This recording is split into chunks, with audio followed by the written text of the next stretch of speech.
Olá, tudo bem? Estamos aqui mais uma vez, em mais um dia especial com o pastor Antônio aqui, para nós estudarmos um pouquinho mais alguns temas que são escolhidos a dedo pelo pastor, e que nós vamos trazer aqui e juntos vamos entender à luz da palavra de Deus como funciona, o que é, por que nós precisamos conhecer. São temas relevantes, temas que vão certamente te aproximar do nosso Deus e aclarar dúvidas importantes, certo, pastor? Verdade. Mas antes de começar, o principal, vamos falar com Deus? Vamos falar com Deus. Estudaremos a palavra dele, né? Exato. Vamos orar? Vamos orar. Senhor Deus amado Pai, nós estamos aqui mais uma vez, Senhor, diante de Ti, para Te pedir, Senhor, que Tu derrame sobre nós a Tua palavra, o Teu Espírito e o entendimento acerca disso. Amém. Dá-nos conhecer mais sobre Ti, sobre as Tuas verdades. Esteja também com cada pessoa que está nos assistindo nesse momento, e que eles possam também, Senhor, obter de Ti a clareza sobre as verdades tão importantes que Tu tens para cada um de nós. Amém. Abençoa-nos hoje sempre, Pai, nós te pedimos, em nome de Jesus. Amém. Amém. Pastor, hoje nós temos um tema, para mim, complicado. Ao mesmo tempo interessante. Ao mesmo tempo interessante e que faz-se necessário diante de um mundo que prega muitas inverdades acerca disso. E é um tema que eu costumo chamar de definitivo. Ou quase definitivo. Definitivo enquanto aqui neste mundo. E o tema é a morte. É um tema que causa dor. Eu ouvi uma vez um pastor dizer que a gente sofre por causa da morte porque nós não fomos feitos para morrer. Verdade. É verdade? É verdade. Ok. Mas, pastor, eu queria já, de cara, abrir aqui com uma pergunta para ti. Por favor. O que acontece conosco quando a gente morre? Querido ancião, a morte é um tema muito interessante, pese embora doloroso, porque mais do que um tema é um fato doloroso, né? Todas as famílias da Terra têm essa infelicidade, essa tristeza de ter que encarar a morte, essa realidade. E muito mais do que saber sobre a morte, a gente precisa ir no básico, entender o que é a vida. O processo inverso, né? O inverso da adição é a subtração e o inverso da morte é a vida. Então, basicamente, o que é a vida? Segundo o manual que o Criador da vida nos deu, né? Que é a Bíblia, nós cremos ser a Bíblia. Lá em Gênesis, o primeiro livro da Bíblia, Gênesis capítulo 2, no verso 7. Vamos ler só um versículo aqui, olha só. Então, o Senhor Deus formou o homem do pó da terra, ele soprou nas narinas e deu o fôlego de vida, né? Com esse sopro. E o homem então tornou-se alma vivente. Outras versões vem escrito ser vivente. Então, como é que começou a vida? Deus fez vamos dizer assim, um boneco de barro grande. Um artesão. Um artesão, isso. Só que até então só era barro. E aí o próprio Deus tirou algo dele, o fôlego. O espírito, o fôlego. Aí soprou. E aquele barro se tornou uma alma. Uau! Então vida tem uma fórmula matemática aí, né? Vida é pó da terra mais o sopro de Deus, o fôlego. Então, quando eu inspiro e respiro, esse sopro não é meu. Esse sopro é de Deus. Então, vida é o pó da terra mais o fôlego de Deus. E morte é o processo inverso. Então, é o pó da terra menos o fôlego de Deus. Tão simples e ao mesmo tempo profundo. Tão complexo. É tão complexo. Então, a vida é isso. Então, e a alma vivente, é a junção dos dois. Alma. Você falou muito bem aí, ancião, que o mundo hoje prega muitas inverdades, né? A alma é uma pomba que fica, como é? É uma galinha, sei lá, penada, eu não sei lá o quê, é uma assombração. Fica Alma, vagando. segundo a Bíblia, Alma é a junção do pó da terra e o fôlego. Você é uma alma, eu sou uma alma, né? O Jean que está gravando aí por detrás das câmeras é uma alma. Então, quando disse alma, é a junção dos dois. A própria Bíblia diz que Ezequiel 18, verso 4, Deus diz assim: todas as almas são minhas. Ou seja, a alma é uma pessoa. A alma é uma pessoa. E a pessoa deixa de ser pessoa, né? A alma deixa de existir quando o processo matemático inverte. Ao invés de ser pó mais fôlego, vai ser pó menos fôlego. Ao invés de Deus soprar, Deus inspira. Ao invés de respirar, é assim mesmo, né? Ao invés de assoprar, Deus puxa. E o pó volta para o pó e o fôlego volta para Deus. Simples assim. Simples assim. E ao mesmo tempo tão complexo às vezes para se explicar ou para se entender. Verdade. É complexo. Porque a morte não é apenas uma explicação teórica, é um fato doloroso. Né? Tu disseste mesmo aqui que nós não fomos feitos para morrer. Deus plantou no nosso DNA o quê? A sua vida. A sua vida. E interessante, pessoal, como tu falou antes, que desde o início Deus já está doando vida. Isso. Deus já está colocando o que Ele tem de melhor na gente. Deus está ali transferindo para nós, nos atendendo com aquilo que Ele tem de melhor, que é a sua vida. É a sua vida. Né? E pastor, uma pergunta que me veio à mente agora. A morte sempre existiu? Não. Tudo era perfeito, tudo era amor, e um princípio ativo que só gera o bem. Até quando surgiu o mal lá no céu, que afetou até a terra e foi introduzido por Satanás através dos nossos primeiros pais, Adão e Eva, ao desobedecerem. Então, a desobediência a Deus deu consequência ao pecado, e o pecado deu consequência à morte. Então, por isso é que todo mundo hoje morre, né? É universal, a morte é universal. Países tão modernizados, economicamente, politicamente, enfim, todas as mentes. Você encontra também pessoas que morrem. Exato. Eu, quando cheguei aqui no Brasil, fiquei impressionado com a beleza de algumas cidades e tal. Mas, ao mesmo tempo, não demorava muito tempo que eu via um cemitério. Isso me lembrava que o quê?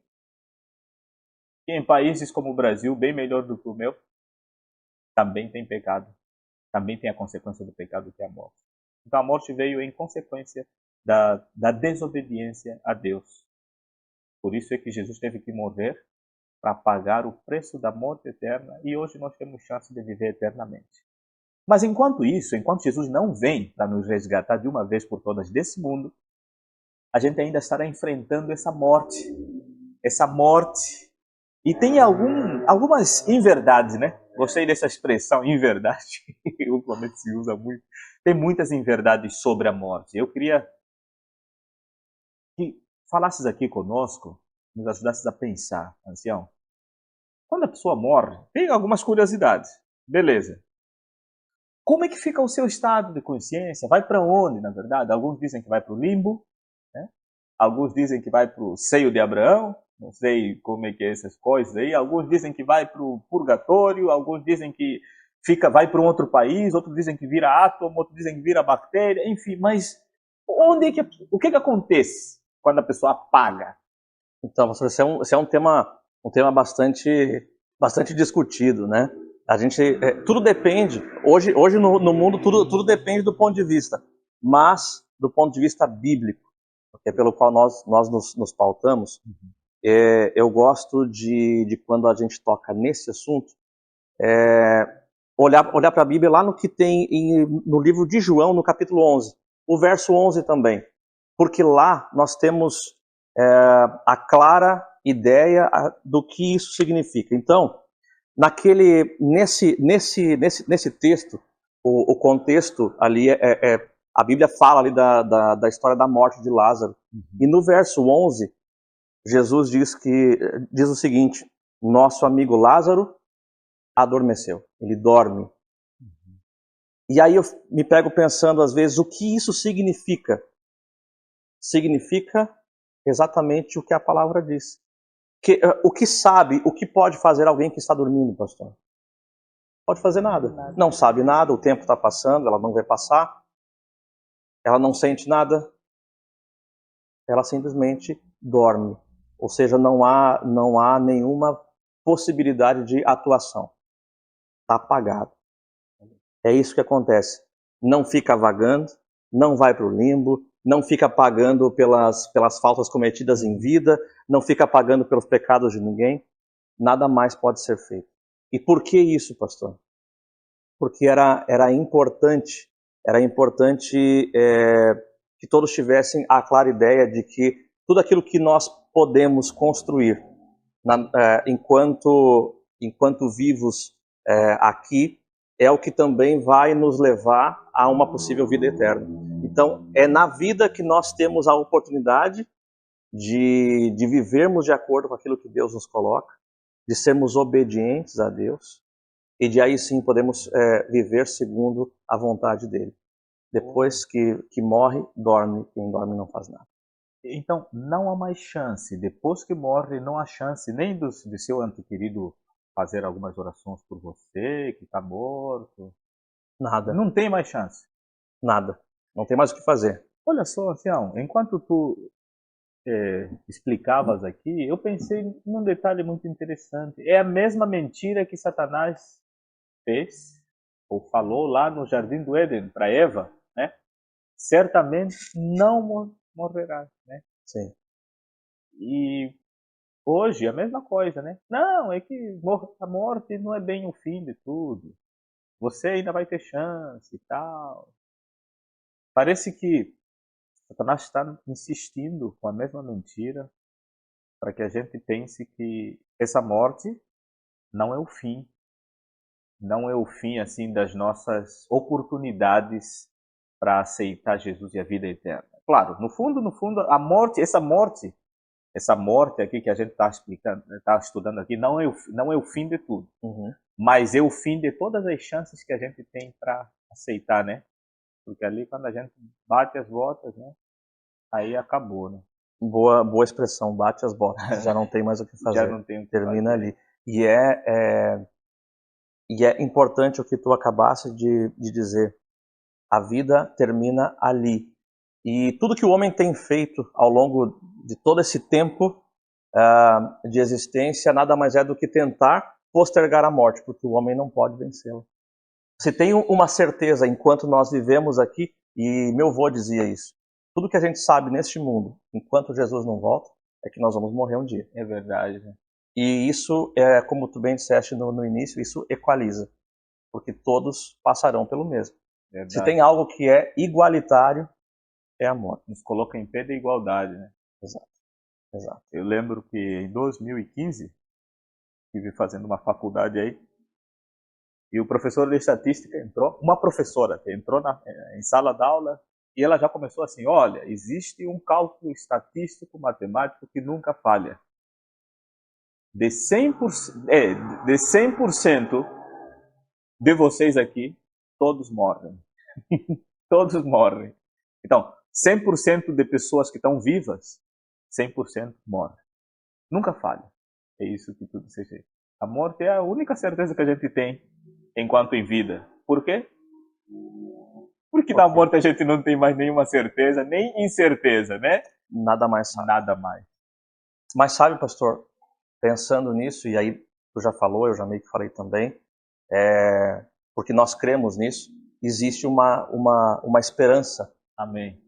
Porque se uma certeza que nós temos enquanto estamos aqui neste mundo é que um dia nós vamos morrer, temos também a possibilidade de, enquanto vivemos aqui, nos prepararmos para um segundo momento. Então, a morte, ela é definitiva? Sim, mas depende. E depende do que, pastor? Ela define, mas não é o fim de tudo. Exato. define como vai ser o fim de tudo, né? Exato. Olha só. E porque nós temos a esperança na segunda vinda de Cristo. E é onde a morte vai ser vencida. Amém. E é por essa esperança que a gente trabalha, vive, ou vale a pena, eu diria, vale a pena a gente pensar nisso e estudar um pouquinho mais sobre isso. Verdade. E não é bom falar de um tema tão triste quanto esse, né? E tão real na vida de todo mundo, independentemente da pessoa, do seu status socioeconômico, da sua educação, cultura, todo mundo morre. É interessante, por isso que a gente fica inventando um monte de teoria sobre a morte. Né? Em todas as culturas, só variam as teorias, mas todas as teorias é uma tentativa de querer entender e ir além desse fenômeno que é a morte. E Jesus Cristo trouxe a solução, vencendo a morte, né? Jesus entrou nessa morte e enxertou vida eterna. Eu fico assim imaginando quão misterioso e poderoso é isso. O próprio Deus se fez homem em Jesus Cristo, enfrentou essa morte para nos dar garantia de vida eterna. E nele nós podemos confiar, aceitá-lo enquanto a gente está aqui respirando, né? Porque depois, sem chance. Sem chance. E Satanás vai querer, não, depois, porque ele sabe que depois não tem mais chance. Então, meu querido, minha querida, o dia é hoje de aceitar Jesus como nosso Salvador, porque ele é a única fonte da vida. Eu gosto muito como termina o livro Grande Conflito, de uma grande escritora, Ellen White. Sempre que eu penso em morte, guerra, esses temas difíceis de se viver e entender aqui na Terra, eu gosto muito de lembrar no final do livro Grande Conflito, que ela termina dizendo assim: o grande conflito que causa todas essas mazelas, principalmente a morte, o grande conflito terminou. Vai chegar um dia que a gente vai poder dizer isso. O grande conflito terminou. Pecado e pecadores, a morte, não mais existe. O universo inteiro está purificado. Desde o menor átomo até o maior de todos os seres, animados e inanimados. Todos os seres proclamam em sua serena beleza que Deus é amor.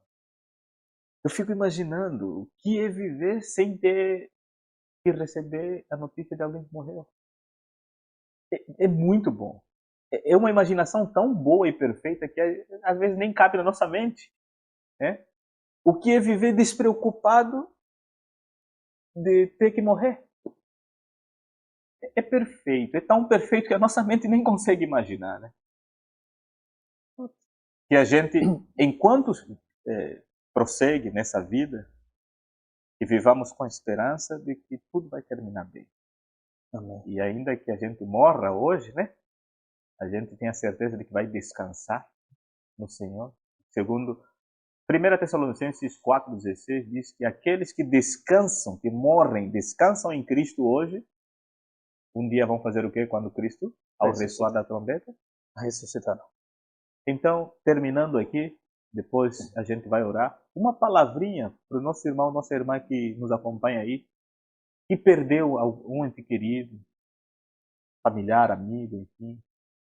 Como pode continuar sua jornada de vida com essa dor, enfrentando essa dor, esse vazio? Uma palavrinha aí, assim. Pois bem, pastor, como nós dissemos, algumas certezas enquanto nós vivemos nesse mundo nós temos. Jesus nos disse que nós passaríamos por dificuldades, sofrimento, aflição, perderíamos pessoas queridas ao longo da nossa jornada aqui nesse mundo, mas eu te convido cada um de vocês a que nós não venhamos a perder a esperança em Cristo. Amém. Não desviemos os nossos olhos do sacrifício que Ele fez por cada um de nós, que é o que pode nos dar a vida eterna. Amém. Eu já perdi algumas pessoas muito queridas.